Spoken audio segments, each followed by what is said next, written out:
तो zoom meeting में भाग ले रहे सभी बहुजन साथियों को मेरा जय भीम और बाबा साहब डॉक्टर B.R. अम्बेडकर के जन्मदिन के उपलक्ष्य पे बधाइयाँ। और जो बाद में भी इस प्रोग्राम को देखेंगे उनके लिए भी। साथियों, क्योंकि आज ये ऐतिहासिक दिन है और आज पूरे विश्व में बाबा साहब के जन्मदिन की खुशियां मनाई जा रही, लेकिन हम लोगों ने इस दिन को एक अलग इवेंट की तरह डिस्कस करने का प्रोग्राम बनाया था। उसके पीछे सोच ये थी कि बाबा साहब की जयंती तो पूरा विश्व मनाता है, लेकिन बाबा साहब के जो विचार थे, बाबा साहब की जो सोच थी, उनके जन्मदिन के उपलक्ष्य में हमको उस सोच पे भी डिस्कस करना जरूरी है। और इस बात को ध्यान देना जरूरी है कि बाबा साहब का मिशन आज कहाँ तक कामयाब हो पाया है और कितनी रफ्तार से चल रहा। साथियों, जैसा कि हम सब जानते हैं कि बाबा साहब का जो मिशन था वो आर्थिक मुक्ति और राजनीतिक स्वतंत्रता लाने का आंदोलन था। बाबा साहब ने बहिष्कृत हितकारिणी सभा 1924 से अपने सार्वजनिक कैरियर की शुरुआत की। ये ऑलमोस्ट जो बाबा साहब के फॉलोवर्स हैं सभी को पता है। उसके बाद महाड़ का चौधार आंदोलन, इसके बाद काला राम मंदिर आंदोलन, और बाद में जो सबसे इम्पोर्टेंट इवेंट आया वो आया गोलमेज सम्मेलन का। उसमें एक तरफ कांग्रेस लगी हुई थी स्वराज की मांग के लिए, और दूसरी तरफ बाबा साहब डॉक्टर B.R. अम्बेडकर इस देश के शोषित पीड़ित समाज के अधिकारों की मांग के लिए संघर्ष कर रहे हैं। उस संघर्ष में बाबा साहब ने जो शोषित दलित पीड़ितों के लिए जो हासिल किया, उसको छीनने का जो एक ब्राह्मणवादी षड्यंत्र था वो गांधी के माध्यम से शुरू किया गया। और जब हमें कम्युनल अवार्ड के तहत अधिकार मिले तो गांधी ने उसके खिलाफ आमरण अनशन, और 20 सितंबर को उन्होंने आमरण अनशन की शुरुआत कर दी। उसके बाद जो राजनीतिक दांव पेच चले 20 से 24 तक, उसमें काफी कुछ दबाव बनाया गया बाबा साहब के ऊपर, और अंत में बाबा साहब को न चाहते हुए भी पूना में मौलवी जयकर सप्रू आदि ब्राह्मणवादी नेताओं के साथ पूना पैक्ट करना पड़ा, क्योंकि ये प्योर ब्राह्मणवादी षड्यंत्र था और इसमें गांधी को हथियार की तरह ब्राह्मणों ने यूज किया। उस पूना पैक्ट में जो समझौता हुआ, समझौते में जो हस्ताक्षर हुए, तो उसमें गांधी के हस्ताक्षर नहीं है। मालवीय, सप्रू, जयकर वगैरह ये जो कांग्रेसी लीडर थे, ये कांग्रेस की तरफ से पक्षदार थे, और इधर जो दलितों की तरफ से बाबा साहब थे, MC राजा, श्रीनिवासन वगैरह। इसके बाद की जो कहानी है वो लगभग सब जानते हैं कि जो 36 में चुनाव हुए, 37 में जो चुनाव हुए विधानसभाओं के, उसमें तो बाबा साहब की जो पार्टी थी इंडिपेंडेंट लेबर पार्टी, उसमें करीब 12 रिजर्व कैटेगरी के विधायक जीत के आए। उसके बाद इस पैक्ट को ब्राह्मणों ने ऐसे हथियार की तरह यूज करना शुरू किया कि उसके बाद खुद बाबा साहब भी एक चुनाव नहीं जीत पाए इस व्यवस्था के तहत। और दूसरी तरफ हमारे समाज में जो नेता थे उनको ज्यादा से ज्यादा चमचा बनाने का एक प्रोसेस शुरू किया गया और पूरा समाज चमचावाद की गिरफ्त में आ गया। उसके बाद की जो कहानी है, बाबा साहब की डेथ के बाद आरपीआई जो उनकी बनाई बनाई क्या उन्होंने आरपीआई का संविधान लिखा था, लेकिन उसकी घोषणा करने से पहले ही उनकी डेथ हो गई। आरपीआई ने जिस तरह चमचावाद को जन्म दिया, उसके बाद वो खत्म हुई। उसके बाद महाराष्ट्र के अंदर दलित पैंथर आए। 1972 के बाद से 1978 तक दलित पैंथर भी खत्म हो गए। और उसके बाद जो मान्यवर साहब कांसीराम जी का जो बहुजन आंदोलन उभर रहा था, उनके सामने जो विशेष चुनौती आई वो इसी चमचावाद ने उनको चुनौती देने का काम किया।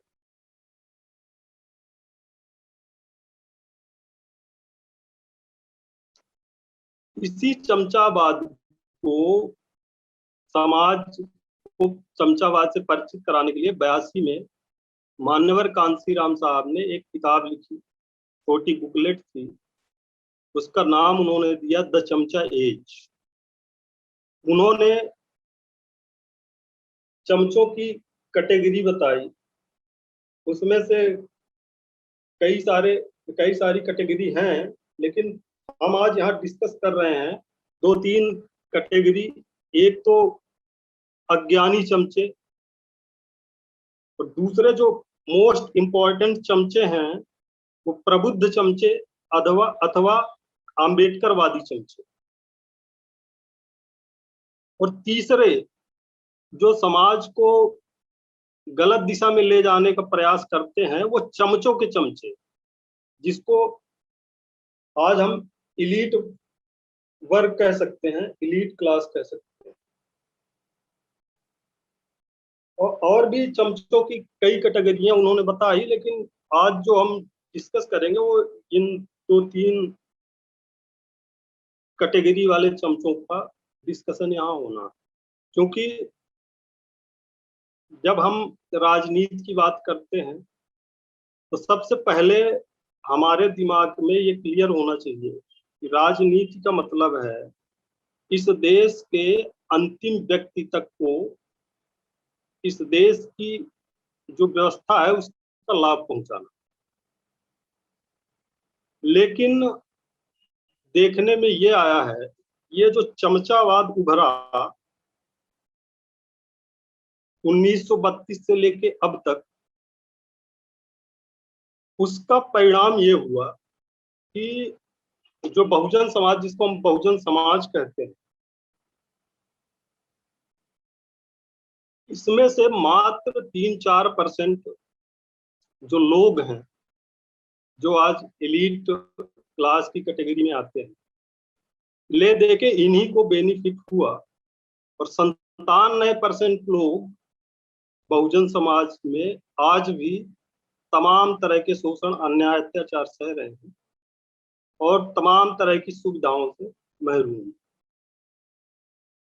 और ये जो चमचावाद जो काम करता है वो इन्हीं जो 3-4% के लोग हैं, इसमें पॉलिटिकल चमचे भी हैं और जो चमचों के चमचे हैं जो इलीट वर्ग है और जो अज्ञानी चमचे।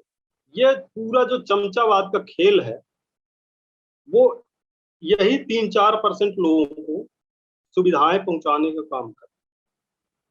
इसके बाहर जो हमारा 97% समाज है, बहुजन समाज का जो 97% हिस्सा है, वहां तक ना तो कोई बेनिफिट पहुंच पा रहे और ना उनका किसी तरह का उत्थान हो पा रहा। अब सवाल ये है कि जब हम कुछ परिवर्तन की बात करते हैं as a social movement, as a political movement. तो जो सबसे पहली जो चुनौती है वो आज का जो चमचावाद है, जो कहानी बाबा साहब के टाइम में दोहराई गई वही कहानी आज सेम, जो कहानी वहां महाराष्ट्र में चली वही कहानी आज उत्तर प्रदेश में चल रही। मान्यवर कांसीराम साहब जिस चमचावाद से लड़के समाज को पाने का काम किया, आज उनकी बनाई पार्टी उसी चमचावाद के खेल में भागीदार बनी नजर आती है। और जो ईमानदार आंदोलन उभरते हैं, जो ईमानदारी से राजनीतिक आंदोलन को आगे बढ़ाना चाहते हैं, सामाजिक आंदोलन को आगे बढ़ाना चाहते हैं, उनमें उनको रोकने के लिए सबसे ज्यादा जो अड़ंगा डालते हैं वो आज के जो आधुनिक चमचे हैं, वो सबसे ज्यादा रोड़ा बनते हैं। इस वजह से कोई भी स्वतंत्र आंदोलन उभर नहीं पाता, या कि कुछ टाइम तक चलता है और फिर डाइवर्ट हो जाता है। दूसरी जो खास चीज है, जो समाज को नुकसान पहुंचाने वाली चीज है, मान्यवर कांसीराम साहब के बाद चमचावाद काफी हद तक परास्त हुआ। उसके बाद मान्यवर कांसीराम साहब की डेथ के बाद बहुजन समाज पार्टी में जो हुआ, और जो बहुत सारे मिशनरी कार्यकर्ता पार्टी से बाहर निकाल दिए गए या गए, उनमें से आज मैक्सिमम या तो भारतीय जनता पार्टी के छत्र छाया में पल रहे हैं या कांग्रेस के। तो कांग्रेस में इनको जाना बड़ा आसान लगता है, क्योंकि कांग्रेस एक ऐसा विषय है जो जिसने सेकुलरवाद का चादर ओढ़ रखा है। हमारे लोगों को लगता है कांग्रेस में हमारी सुरक्षा है, जबकि सच्चाई ये है कि कांग्रेस में सिर्फ और सिर्फ जो चमचावादी लोग हैं और जो उनके नात रिश्तेदार हैं, इसके अलावा आज तक किसी का भला नहीं हुआ। और वही काम भारतीय जनता पार्टी भी चमचों को यूज करके कर रही है। और दूसरी भी जो पार्टियां हैं, बहुत सारी ओबीसी कम्युनिटी की पार्टियां हैं, वो भी चमचावाद में ग्रसित हैं और वो अपने अपने क्षेत्र में, ये जो इधर उत्तर भारत में जो ओबीसी समूह की जो पार्टियां हैं वो समाजवाद के नाम पे आगे बढ़ी। उत्तर प्रदेश में समाजवादी पार्टी है, वो समाजवाद का सिद्धांत लेके यादववाद तक सिमट गई। बिहार में नीतीश की पार्टी है, लालू यादव की पार्टी है, ये दोनों एक एक कम्युनिटी विशेष की पार्टी बन के रह गई और एक स्टेट से बाहर निकलने का इन्होंने कभी प्रयास नहीं किया। जो सबसे बड़ी उम्मीद थी समाज को, वो बहुजन समाज पार्टी से थी, क्योंकि मान्यवर कांसीराम साहब ने एक नेशनल सोच के तहत अपना प्रोग्राम बनाया था और उन्होंने राष्ट्रीय स्तर पर काम भी शुरू किया था, राष्ट्रीय स्तर पर लोग भी तैयार करने शुरू किए। लेकिन उनकी डेथ के बाद आज बहुजन समाज पार्टी भी एक कम्युनिटी विशेष और एक प्रदेश विशेष की पार्टी बन के रह गई है। ऐसे में अब सवाल है कि क्या सिर्फ उत्तर प्रदेश में पॉलिटिकल एक्टिविटी की जरूरत है? क्या उत्तर प्रदेश के लोगों को बस सत्ता की जरूरत है, बाकी मध्य प्रदेश को सत्ता की जरूरत नहीं है, हरियाणा को सत्ता की जरूरत नहीं है, राजस्थान को सत्ता की जरूरत नहीं है, या कि साउथ के जो स्टेट है उनको सत्ता की जरूरत नहीं है? और सत्ता किस लिए जरूरी है? सत्ता बाबा साहब डॉक्टर बी.आर. अम्बेडकर कहते थे कि राजनीतिक सत्ता मास्टर चाबी है। मास्टर चाबी ये जो सामाजिक हमारी समस्याएं हैं, आर्थिक समस्याएं हैं, उसको दूर करने के लिए ये माध्यम राजनीति की जब हम बात करते हैं तो हमारा जो उद्देश्य है वो सामाजिक उत्थान है, आर्थिक उत्थान है। क्योंकि एज ए लोकतांत्रिक देश अगर हमको इस व्यवस्था में पार्टिसिपेट करना है तो राजनैतिक पार्टी के थ्रू हम कर सकते हैं, राजनैतिक पार्टी बनानी पड़ेगी, राजनैतिक एक्टिविटी करनी पड़ेगी। अदरवाइज अगर हम ये चाहते हैं कि हम सिर्फ एक प्रेशर ग्रुप बन के रहें तो हम सामाजिक संगठन के माध्यम से भी आंदोलन करके थोड़ा सा प्रेशर डाल सकते हैं और अपनी बातें मनवा सकते हैं।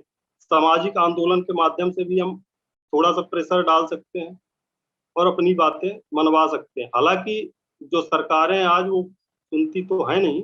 अभी पिछले 4, साढ़े 4, 5 महीनों से किसान लगे हुए हैं एज ए प्रेशर ग्रुप अपनी बात मनवाने पे, लेकिन आज तक सरकार ने उनको नोटिस नहीं किया।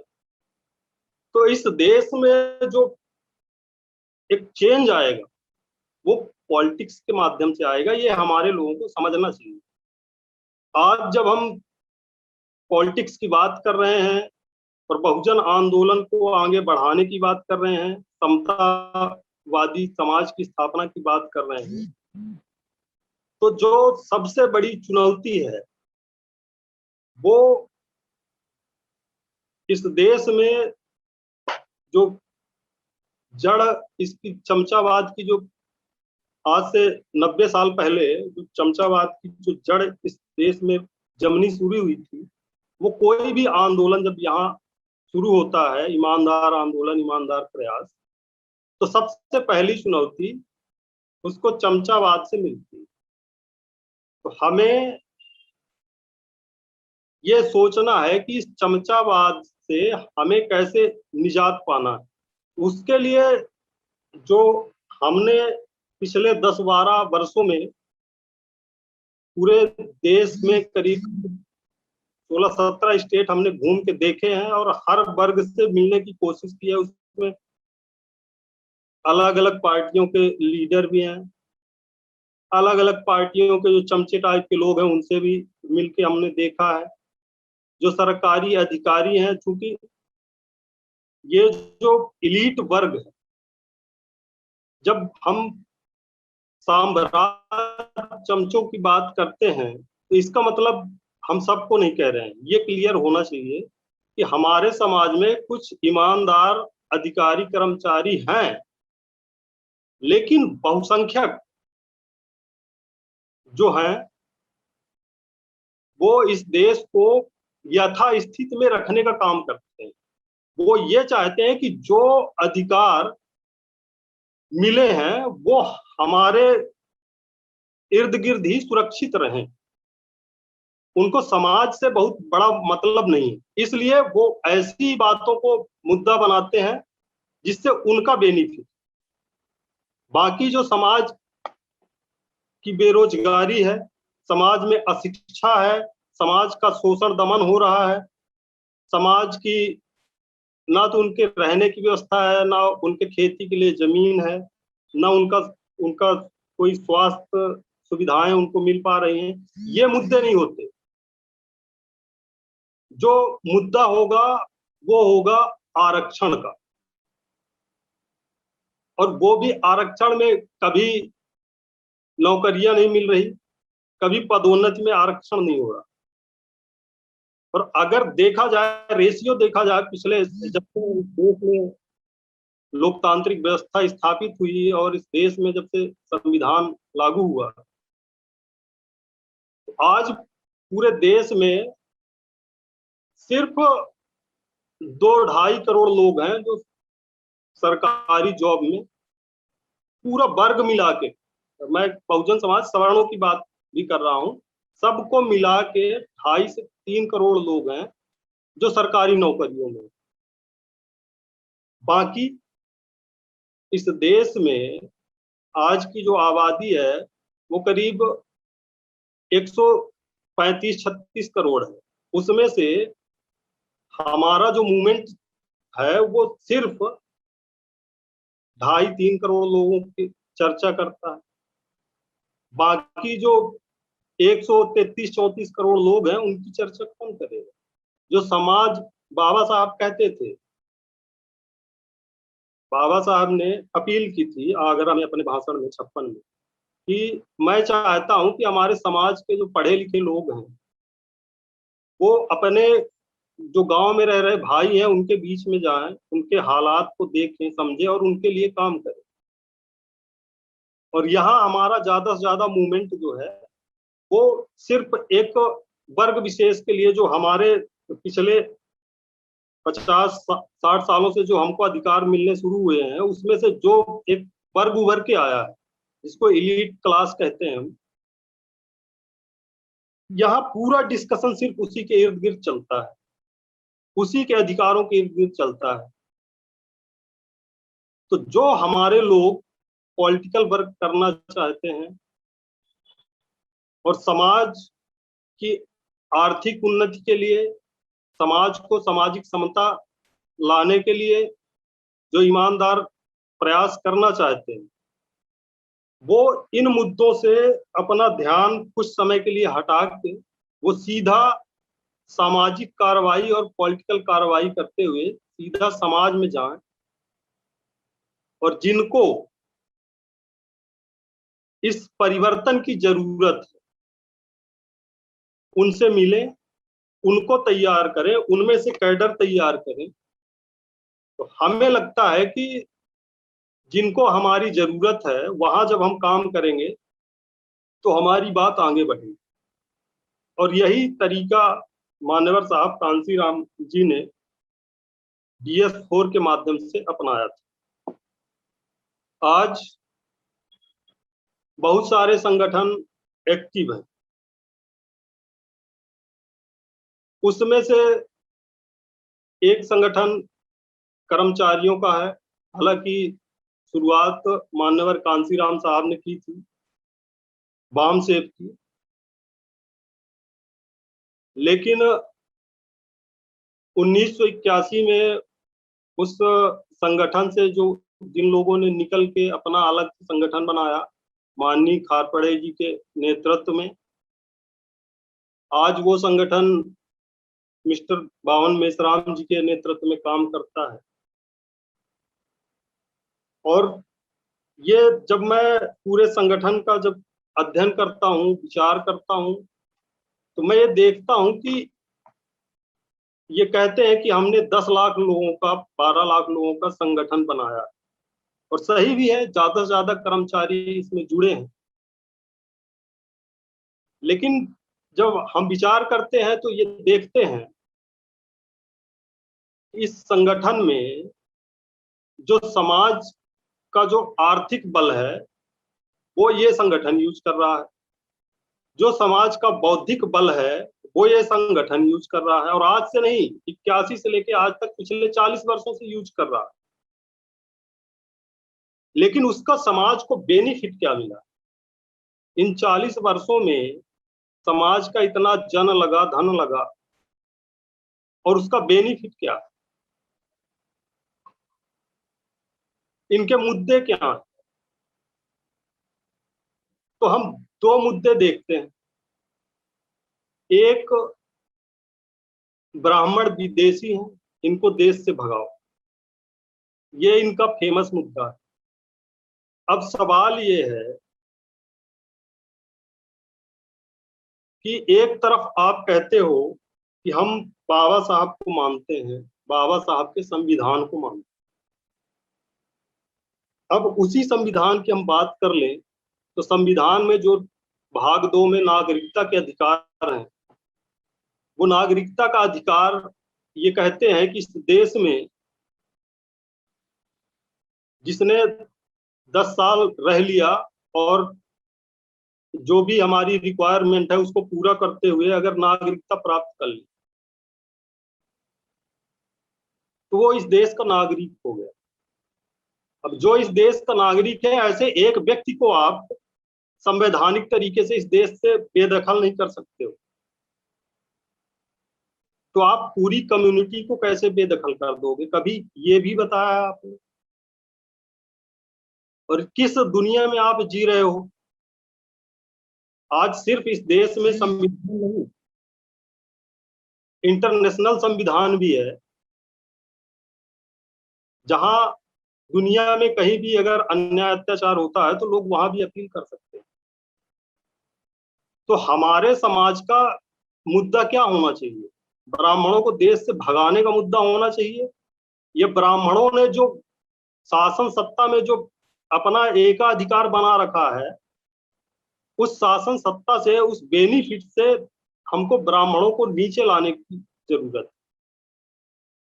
अगर हम इनका एकाधिकार समाप्त कर दें तो हमें लगता है कि इस देश में सब खुशहाल रह सकते हैं, किसी को कहीं भगाने की जरूरत नहीं है। जो इनके अंदर चीजें हैं, अगर उनमें हम अपना वर्चस्व बना लें और मानवता की बात करें, मानवता के हित का काम करें, तो इस देश का भी विकास होगा और सभी वर्ग का भी विकास होगा। दूसरा मुद्दा है ईवीएम। मान्यवर कांसीराम साहब के टाइम में जो सबसे बड़ी दिक्कत थी वो बूथ कैप्चरिंग की दिक्कत थी, और उस बूथ कैप्चरिंग को लेके तमाम तरह के इलेक्शन कमीशन के ऊपर आरोप लगते थे।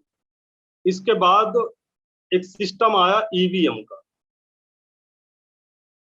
अब कोई भी व्यवस्था हो, चाहे वो पर्ची से वोट डालने की व्यवस्था हो, चाहे मशीन से वोट डालने की व्यवस्था हो, या कि और कोई व्यवस्था हो, वो 100% शुद्ध नहीं हो सकती। ये बात सब मानते हैं। लेकिन अगर इस देश से ईवीएम को हटा दिया जाए तो फिर कौन सी व्यवस्था आनी चाहिए? तो आप कहेंगे कि बैलेट पेपर लाओ, लेकिन आपको शायद ये पता नहीं, इस देश में जो बहुसंख्यक आबादी है वो गांवों में निवास करती है, और गांवों में आज भी जो दबंग वर्ग के लोग हैं वो उनको कंट्रोल करते हैं। तो उनके लिए बूथ कैप्चरिंग करना और मतदान की जो पेटियां हैं उनको बदल देना कौन सी बड़ी बात? तो जिस समस्या से मान्यवर कांसीराम साहब लड़े, बाबा साहब ने जब 52 में इलेक्शन हुआ तो बाबा साहब करीब 20,000 वोटों से हार गए, तो उन्होंने इलेक्शन कमीशन को रिपोर्ट की। तो जिस समस्या से हमारे महापुरुष लड़ते आए, उसके बाद जो ईवीएम आई, अब ईवीएम तो ऐसा एक हथियार बन गया है अपनी कमजोरी छिपाने का कि समाज में काम तो करना नहीं है, बस मीटिंग कर लेनी है, उसके बाद ईटिंग और फिर सीटिंग, और दोष देना है ईवीएम को।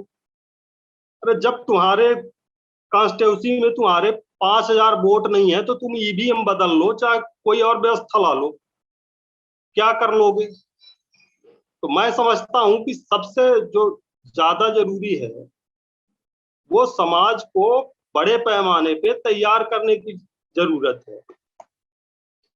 इसके बाद जब समाज हमारे पक्ष में होगा तो फिर ये,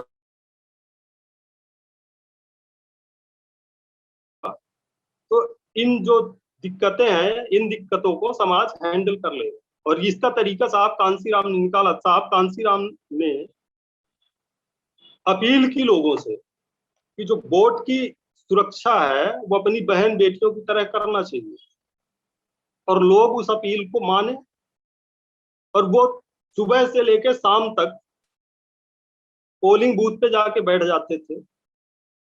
इस तरह से जो बूथ कैप्चरिंग की समस्या है वो खत्म हो गई। तो ईवीएम कोई बड़ा मुद्दा नहीं है। मुद्दा ये है कि आपने 5,000 एक एक विधानसभा क्षेत्र या लोकसभा क्षेत्र में 5,000 वोट प्राप्त करने का काम तो किया नहीं, और उस नालायकी को, उस कमजोरी को छिपाने के लिए आप ईवीएम के ऊपर ठीकरा फोड़ते हो। ईवीएम से हमारा जो आम जनमानस है, हमें लगता है कि अभी इस मुद्दे से आम जनमानस को का कोई ना हित है ना अहित है। दूसरी चीज, एक बड़ी समस्या इस देश में आज निजीकरण की। चूंकि जो राजनीति के जानकार हैं वो सब जानते हैं कि जो विश्व स्तर की जो व्यवस्था चल रही है उसमें जो एक समाजवाद है और एक पूंजीवाद है। हमारे देश ने इन दोनों के बीच का रास्ता निकाला है, जिसको मिश्रित पूंजीवाद कह सकते हैं। और अगर इस देश में हमें इस देश को टिकाए रखना दूसरे देशों की अपेक्षा, तो जो घाटे के संस्थान हैं उनको व्यक्तिगत हाथों में देने में कोई दिक्कत नहीं, ये बात सही है। लेकिन जो अहम मुद्दा है वो ये है कि जो एससी, एसटी, ओबीसी माइनॉरिटी के लोग हैं उनको इन निजी हाथों में जो संस्थाएं सौंपी जा रही हैं उसमें इनकी भागीदारी कैसे हो। मैं समझता हूं आज जो सबसे बड़ी जरूरत है वो इस बात को उठाने की है कि इन संस्थाओं में भी इन लोगों के लिए कुछ विशेषाधिकारों की व्यवस्था की जाए। और ऐसा मैं सिर्फ सैद्धांतिक तौर पे नहीं कह रहा हूं, ऐसा अमेरिका के अंदर अमेरिका ने ऐसा किया है। और वहां पे जितनी भी प्राइवेट इंस्टीट्यूट हैं, संस्थाएं हैं, व्यापारिक संस्थाएं हैं, सबके अंदर डाइवर्सिटी के हिसाब से रिजर्वेशन की व्यवस्था की गई है वहां के निगरों लोगों को। उस व्यवस्था को यहाँ भी अब चूंकि जो ब्राह्मणवादी सरकारें हैं वो तो लाएंगी नहीं, लेकिन हमारे लोगों को इसके लिए प्रयास करने चाहिए। और एज ए पॉलिटिकल पार्टी जब हम इस देश में सत्ता में आएंगे तो हम इस व्यवस्था को लागू करने का काम करेंगे। तो आज का जो टॉपिक था इसीलिए रखा गया था, आधुनिक परिदृश्य में चमचावाद और बहुजन आंदोलन। आज का जो बहुजन आंदोलन है वो पूरे भ्रम की स्थिति में है। यहाँ पे कुछ ईमानदार लोग भी संघर्षरत हैं और बहुत सारे चमचे भी। तो अब समाज गुमराह है कि सही कौन है और गलत कौन है।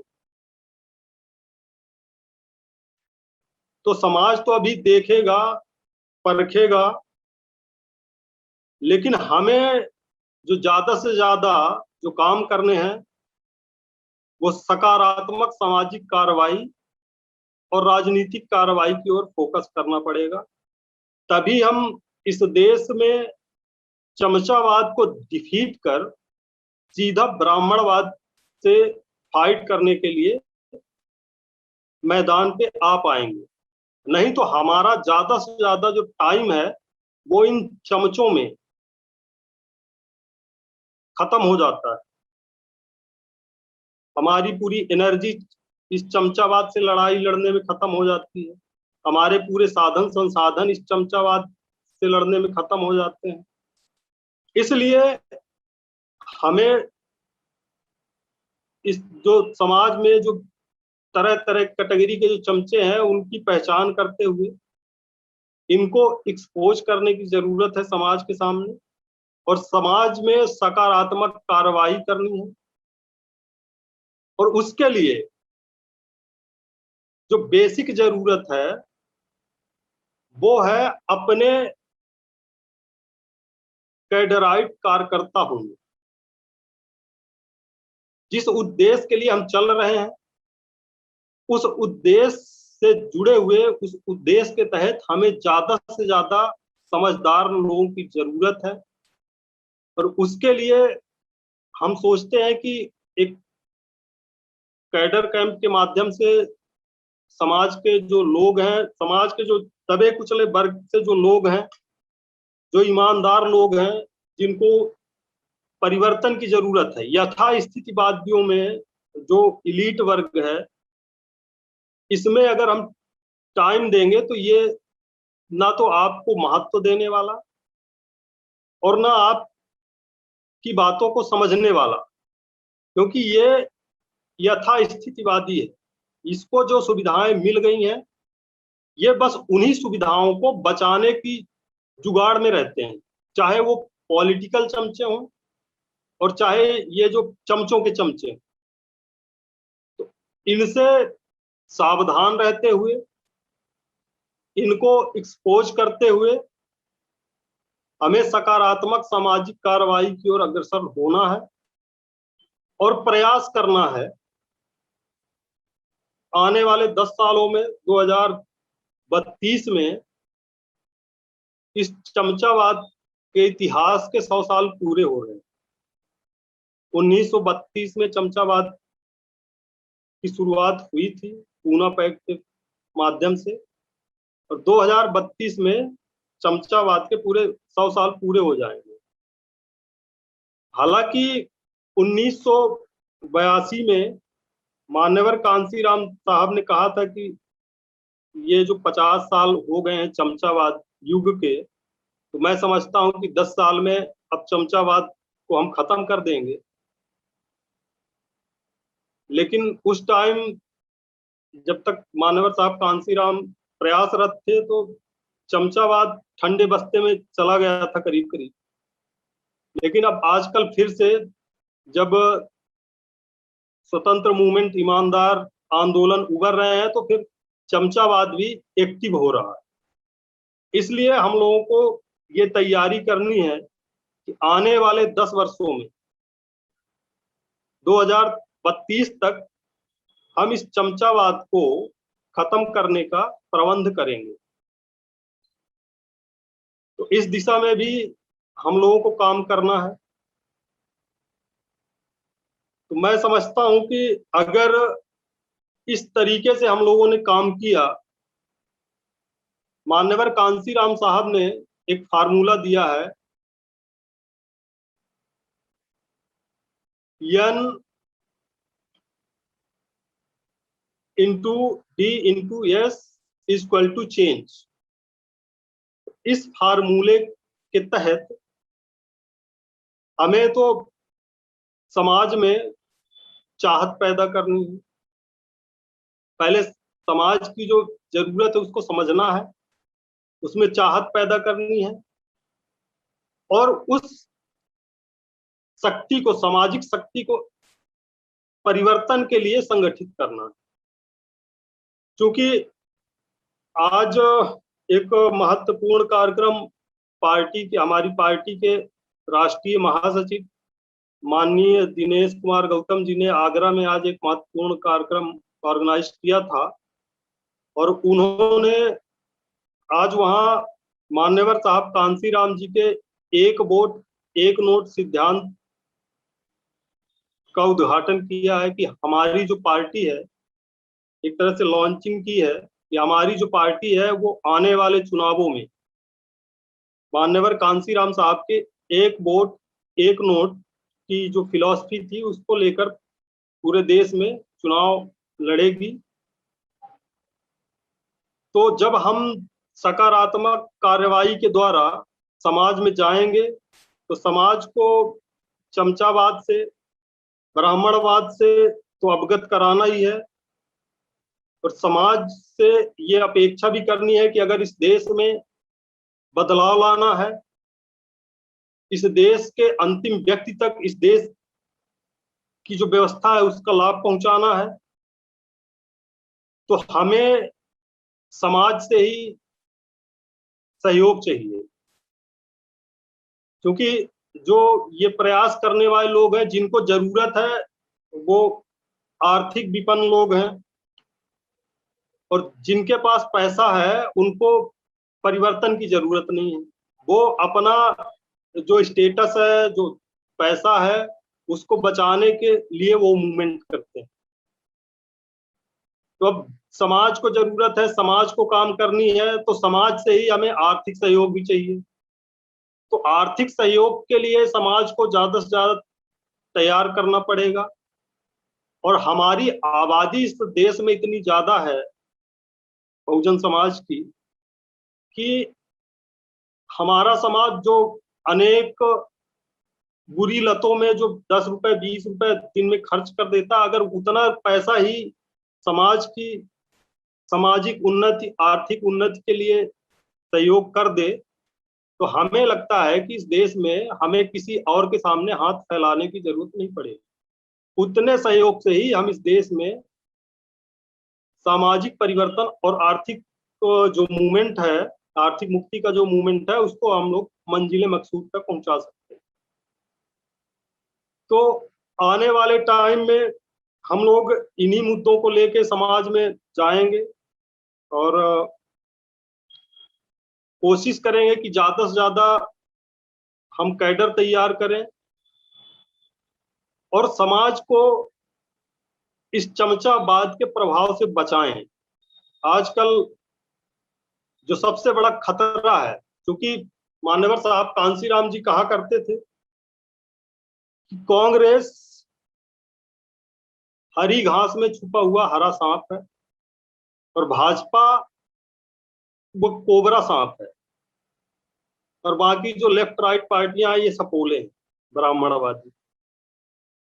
तो ये आज भी हम देख सकते हैं कि जब भारतीय जनता पार्टी शासन में आती है तो पूरा समाज आंदोलित हो जाता है, क्योंकि ये कोबरा अपना फन फैलाए खड़ा हो जाता है, ये अपने एजेंडे पे खुल्लम खुल्ला काम करता है।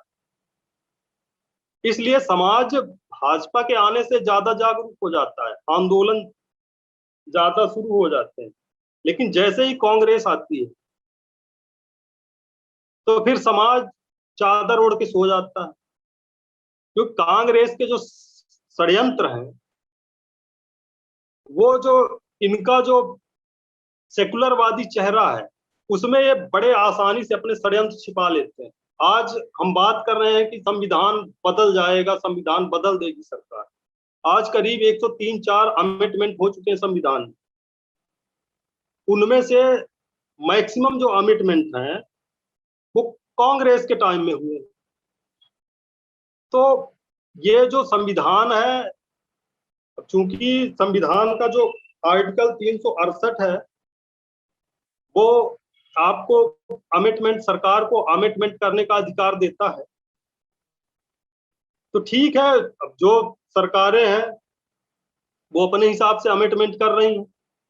कल अगर हम सत्ता में आएंगे, हम अपने हिसाब से अमेंडमेंट करेंगे, क्योंकि जो 368 जो आर्टिकल है, अगर ब्राह्मणवादी सरकारों को अधिकार देता है संशोधन का, तो कल हम सत्ता में होंगे तो हमें भी इसी आर्टिकल के तहत अधिकार है। तो अब चूंकि इनकी सत्ता है और हमारा बहुजन आंदोलन इस समय कमजोर है, तो इसलिए ये करेंगे, षड्यंत्र तो करेंगे, इसमें कोई दो राय नहीं है। लेकिन ऐसा भी नहीं है कि हमेशा ये सत्ता में रहेंगे।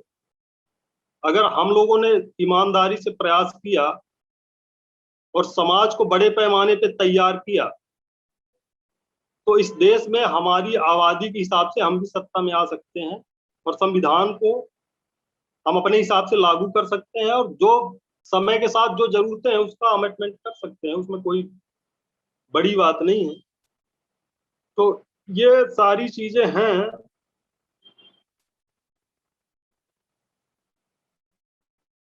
तो मैं समझता हूँ करीब 1 घंटे हो गए हैं। जो हमने अभी तक बोला है उसमें किसी को कुछ डाउट्स हो, कुछ सवाल करने हो, कुछ और नई चीजें जोड़नी हो, तो अब जो अगला सत्र है, जो हमारे लेक्चर के बाद जो जिनको सवाल जवाब करने हैं वो कर सकते हैं।